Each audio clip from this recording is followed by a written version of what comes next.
the ban of puberty blockers for adolescents with gender dysphoria. This is not the only reason we protest. We protest as an ongoing fight towards trans freedom and trans liberation. The NHS have claimed that it's really psychological issues behind our trans identities, as if the trans identity is not an authentic lived experience.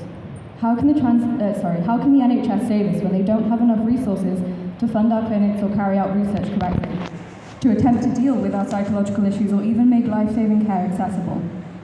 Without life-saving medical care, our youth will become so much more fearful and alone within themselves.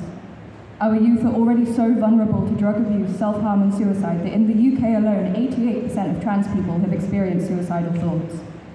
These numbers don't have a lot of space to get any higher, but there is great threat of this happening. It's sickening. They're children.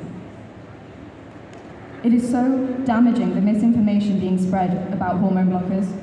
If you don't know what they do, they pause the signal to your brain telling your hormones to not produce, which means that when you come off puberty blockers, puberty will carry on as normal.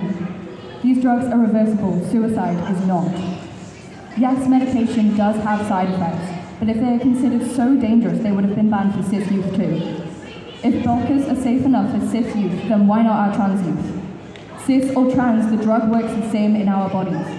The issue is that the trans identity is seen as the threat in the eyes of the Tory government. We will no longer suffer at the hands of the UK government's ignorance. This is why we have to stand up and strike back against this ban. This ban is only the start of their attempts to eradicate us, to push us to extinction.